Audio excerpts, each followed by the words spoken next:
राजवीर सिंह दिल्ली से।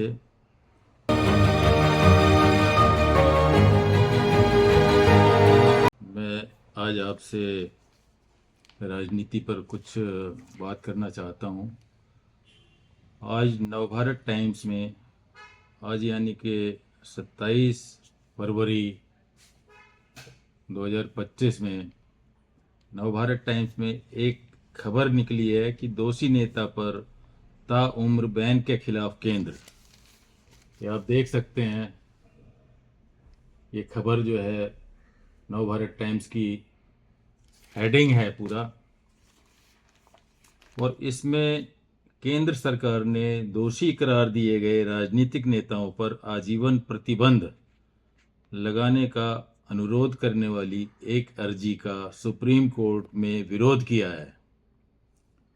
तो सरकार ने विरोध किया है, तो सरकार चलाने वाले कौन हैं?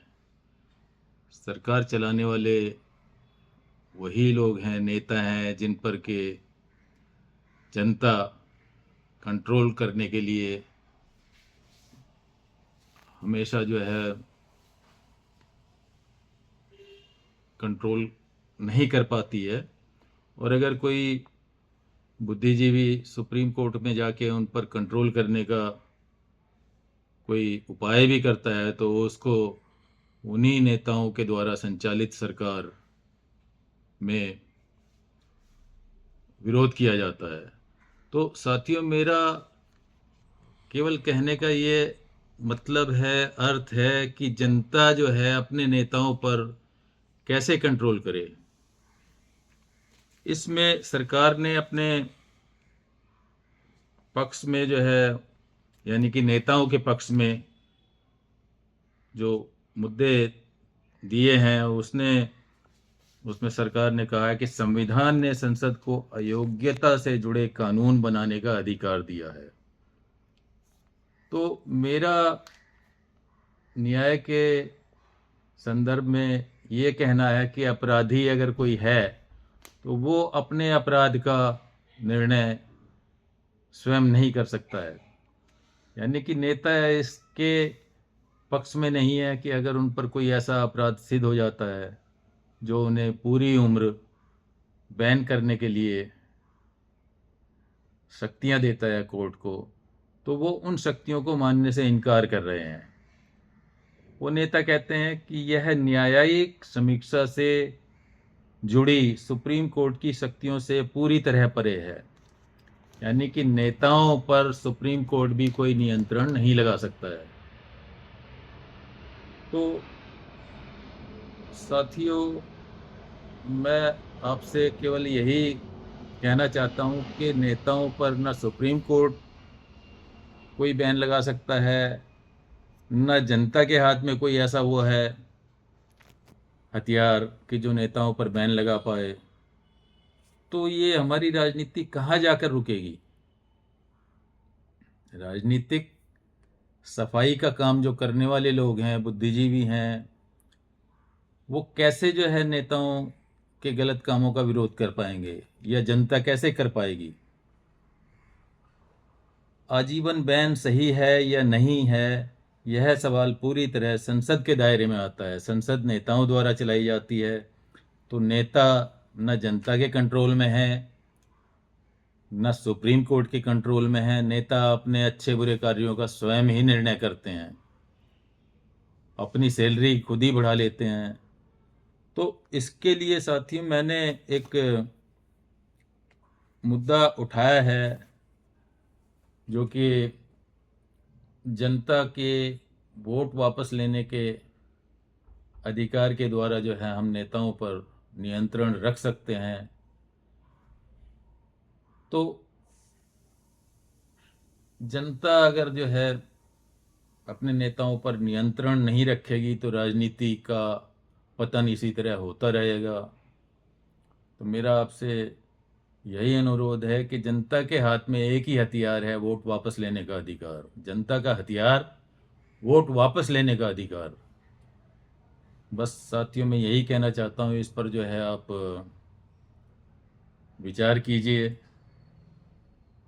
कि जनता के हाथ में हमें कुछ पावर देनी चाहिए, या केवल 5 साल के लिए वो एक बार वोट देने के बाद 5 साल की गुलामी स्वीकार कर लेती है। और दूसरी चीज़ एक और है कि जनता का जब तक नेताओं से डायरेक्ट कनेक्शन नहीं होगा तो नेता तो बोल देंगे तुमने मुझे वोट थोड़ी दिया है, मैं क्यों तुम्हारी बात मानूं। तो इसलिए जो वोटर है या जनता है उसके हाथ में भी ईवीएम से एक पर्ची ऐसी आनी चाहिए ताकि वो जब तक उस पर्ची को गुप्त रखना चाहे गुप्त रखे, या जब उसका काम पड़े उस नेता से तो उसके पास जाकर जो है वो अपनी मुसीबत के लिए उसको बोल सके और सहायता का अनुरोध कर सके, क्योंकि नेता केवल उसी की बात मानता है जिसने उसे वोट दिया है। इसी संदर्भ में आगे अगर हम कहें तो बात तो बहुत लंबी है, लेकिन अगर यही चीज़ जो है हम पूरी 100% जनता पर लागू करें तो प्रोपोर्शनल रिप्रेजेंटेशन के माध्यम से हर एक व्यक्ति को, हर एक नेता को सरकार में हमें शामिल करना पड़ेगा, तभी नागरिक पूर्ण रूप से सरकार में शामिल हो पाएंगे और अपनी समस्याओं का निराकरण भी वो तभी कर पाएंगे। अन्यथा अलग अलग जातियों और धर्मों में बटे हुए समाज को कभी भी देश के बारे में सोचने की फुर्सत नहीं मिल पाएगी। कभी नेता कहेंगे कि हमें मुस्लिमों के वोट की ज़रूरत नहीं है, कभी कहेंगे जो है अनुसूचित जाति। हमारे चैनल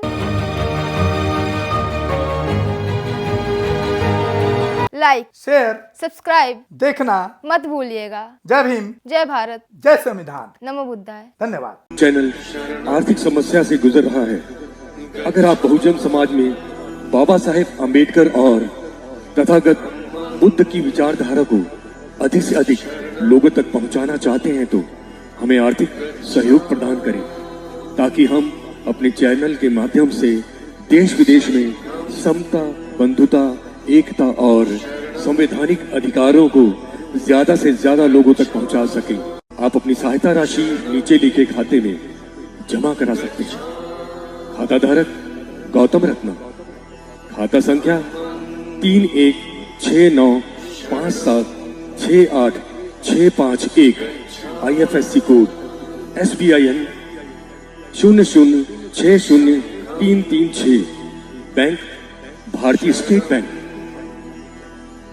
आप हमारे बैंक खाते का विवरण स्क्रीन पर भी देख सकते हैं। जय भीम, जय भीम। मैं गौतम रत्ना गौतम फिल्म्स प्रोडक्शन में आपका स्वागत करता हूं। आप हमारे प्रोडक्शन हाउस के अंदर अपना कैरियर बना सकते हैं as a film director, as a producer and actor and actress and editor and cinematographer also. अगर आपको फिल्म से रिलेटेड कुछ भी प्रोजेक्ट आपको बनवाना है तो हमारे पास में पूरा सेटअप है, जिसमें फिल्म कैमरा है, शूटिंग लाइट्स है और एडिटिंग है। सारा A to Z एक ही जगह पर आपको हमारे यहाँ पर मिल जाएगा। तो दोस्तों आप हमें कांटेक्ट कर सकते हैं हमारे नंबर्स पर 9810085714